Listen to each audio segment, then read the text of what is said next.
My name is James Arnold Taylor, and it is a true honor to be able to be here right now and do what we're about to do. So I could go on and on, but I think we got to get to it, right? We got to get to this show.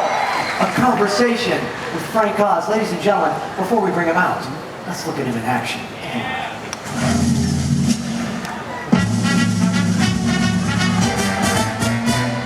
Don't be scared. Teaching Bernice here how to play checkers. Your move, Bernice. Bernice? Yes, now to our story. Big time showbiz. Waka waka waka. Work hard, lad. Take the laughs when you can get them. Hi there, Mr. Oz.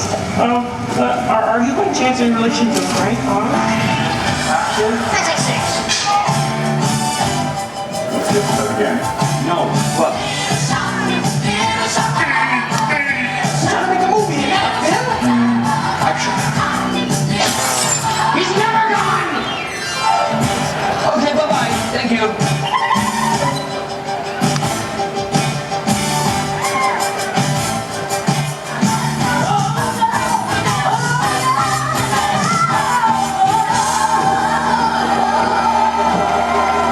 Here, sweet. Cut. And cut. Check it. I'm not looking for a friend. I'm looking for a Jedi Master. You CTO. Why would you become Jedi? Use the Force. Doesn't mean I'm a size, do you? When 900 years old, you reached Registered, you or not.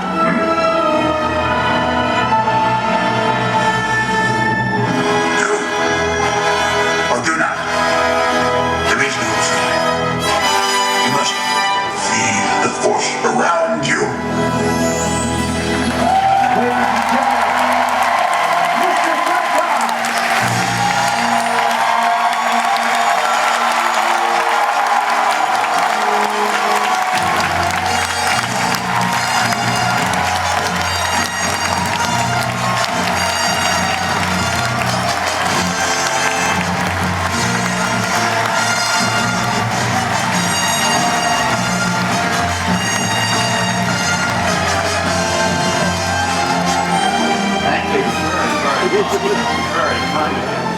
It's exciting. It's very, very exciting for all of us to have you here at Star Wars Weekend. Can I ask you a question? Yeah. How many of you were planning to come here and it happened to be that I'm here? Anybody? One or two? Yeah. How many people came here not because of me? I thank you very much because that's a lot of energy on your part, a lot of time and money. Yeah. So thank you very much. It was very good of you guys. Thank you. Yeah. So we better make it worth it, boy, huh? I'm telling you. Oh man, is this your first time at Disney World? No, I've been here several times. As a matter of fact, once we were here for about a month when we shot a special, The Muppets at Disney World, many years ago. Man, well, I gotta tell you, so we have so many questions, we have so much to cover. Of course, we'll be doing this over the next 3 days as well. And we can cover a lot of ground, but to really make sure that they all get information and to make sure that I look good in front of the folks at Disney. The most important thing, let's go back, a little history. I'm gonna move my chair a little bit. I can't see. You can't see there? I Sure. can see my shoulder. You can do Better? whatever you want to do. There you go. There it is, that's better, yes. Frank Oz on display. We'll be here for the next half hour. But history-wise, you were born in England. I was. And then you came here about 5 years old or something? Yes. And Oz is not entirely your name. No, my real name is Osnowitz, and I'm very proud of it. I have it in my passport. My children are Osnowitz. But when I was in school, my brother was called Big Oz, and I was called Little Oz. And when we were doing a TV show, when I came to New York in 1963, when the star introduced me, he couldn't pronounce Osnowitz. So somebody suggested Oz, and that turned out to be that. It's stuck, and it's been very cool ever since. Yeah, It's it's nice. But then, so your parents were puppeteers. It was their hobby. It was their hobby, okay. And so you just kind of naturally had that ability and you took it on, but I don't know if I had that ability or not. I know, I guess I wanted to express myself in some way. And I think it was a way of pleasing my parents, but also I was about 11 years old, 12 years old. And for those of you who were like me, who had low self-esteem,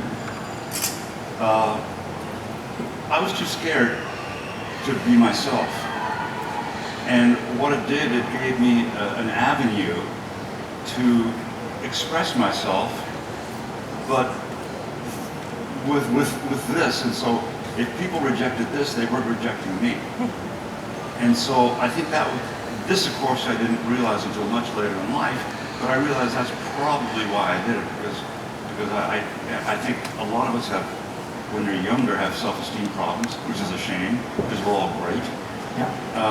But that I think is what happened. And then as a result of doing it more, then I think I got into a situation where I got pretty good at it. So 11 and 12 years old, Children's Fairyland was the Yeah, there's a park in Children's Fair in Oakland, California called Children's Fairyland. As a matter of fact, Walt Disney came to visit Children's Fairyland before he built Disneyland. Is that right? Yeah, because he was just studying different parks, and that was there beforehand. So tell me about this porcupine event, though. Where did you get that from? Well, you still don't get the Jedi thing. Okay, there were. When I was 12, 13, 14 years old, I was kind of apprenticing at this puppet theater in Oakland, California at Children's Fairyland. And it was 3 shows a day, but marionettes, string puppets. And I think I built a porcupine, which is the dumbest thing you could possibly do, with strings. Because it just walks like 3 inches and all the strings are tangled in the, So, but I was young. Yeah, but you did it. It's good.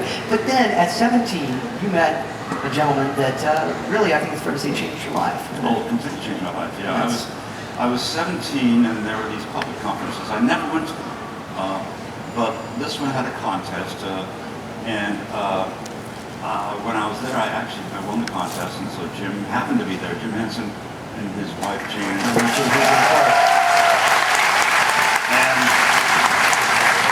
I was 17 at the time, and he was about, I think, 25. And his first daughter Lisa was in a carriage, and I remember he didn't have a beard at that time.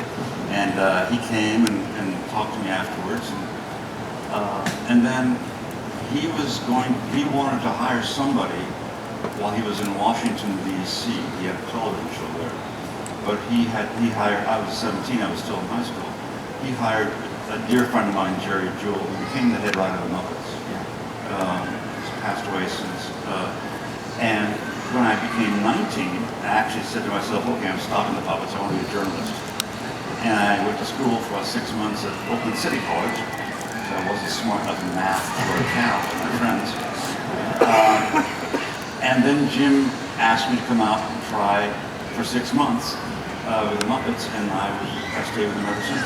And the fascinating thing I've heard you talk about is he took away the vicinity, and he made these puppets interchangeable. Can you explain exactly what that means? Yeah, I guess I don't know, for those of you who don't know puppets or don't care, it'd be boring on you, but nevertheless. No. Prior to Jim, there were puppets on television like Bill Baird and Bert Tilstrom and Crooked Friend and all that, but they had a proscenium, and then the television camera shot the proscenium. So essentially there was the frame of the television, and inside the frame of the television was another frame, which was the physical frame the puppeteers worked the puppets. So what Jim did is he took away the center one, and he used the frame of the television as the frame for the puppets. And that was entirely new. And what was also new that Jim did was he created lip sync that was very, very precise. Before that, it was, lips that could be like that, basically. But because he worked in television, he had to accommodate the close-up. And when you have a close-up, he realized he had to be much more specific. Really close. So the close-up caused that specificity of lip sync. And the third thing you were talking about is usually puppets used to be, anyway, they'd be princes and princesses and witches, and that's who they'd be. That's it. But Jim just made these kind of faces, and then he double-faced noses and eyes and changed them all over, so one shape could be any different kind of characters. And Jim kind of exploded puppetry. Yeah, and I heard you also mention that Kermit wasn't necessarily a frog, per se. No, Kermit was just a creature. He was just a creature, and it was only when we started in television that I think the label The Frog just came out. I forgot now. Wow. And these characters, I mean, Fozzie Bear, Miss Piggy, Sandy Eagle, we could go on, Animal, Grover, Bert. We talked a little bit about it at lunch, and you've changed our lives with these characters. And I don't mean that.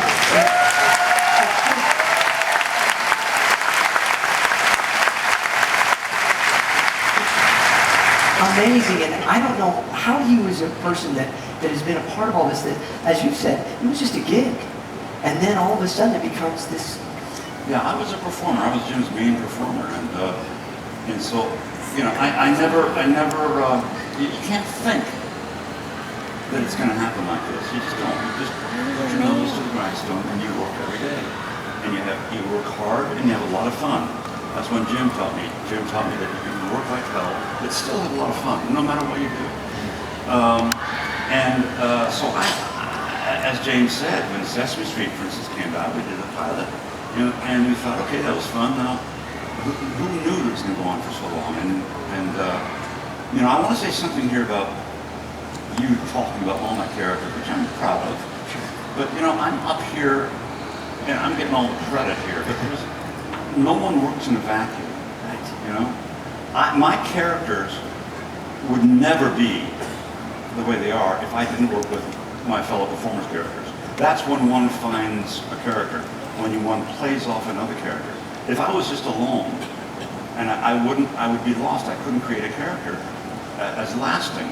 So, you know, the other performers, in Richie Hunt, who passed away, who did Beaker and everything else, you know, Jerry Nelson passed away recently, and he did Floyd and so many others, and the costumers and the workshop people, and we have Dave Goldstill and all these people. You know, I'm here getting credit, but all these people are the ones who really should also be up here with me on the stage. And of course, the one person more than anything else is Jim. Jim is the one who gave me all the opportunities and all the support. And I wouldn't be here if it wasn't for Jim. You know? Well, you know, he credited you as one of the main reasons the Muppet Show was fun. And But he had no sense of humor. and I can say that because, you know, I love him. yeah, and were the two of you opposites from each other? Totally opposite. Yeah. This is why Bert and Ernie worked so well. Yeah. In the very beginning, before Sesame Street started the first show, you know, we had these two characters, and I'm not quite sure where the names Bert and Ernie came from. Oh, really? I was going to ask. Yeah, I don't know. People thought they came from a movie and things. I don't recall. Okay.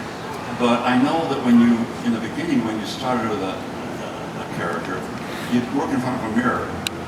Nowadays, or you know, that was before the video was accessible. And so Jim and I worked in front of a mirror, and he first tried Bert, and then I tried Ernie, and we played around, and it just wasn't working. And then I tried Bert, and he tried Ernie, and it started to gel a little bit. I think it's partly because, as you say, you know, Jim was this extraordinary human being who went with the flow. He was the strongest man I've ever met in my life. Strong in character and physically strong for what he said. See, but his character as a human being was just, he never just fought against things. So for Ernie, he was very playful, and he did that. Me, I was neurotic. I fought against up the current, and Bert was more that way for me. So, Were you the straight man? Usually I was a straight man. in the group always then, or was it? I was a straight man with Bert, but when I did Piggy, Kermit was a straight man. Yeah, so, I mean, it was flip-flop. But in real life, when it was the two of you, were you the straight man usually? No, I don't but in Bert and Ernie, Jim was the instigator. Yeah. Jim really loved playing, and that's where he got the best work done by playing.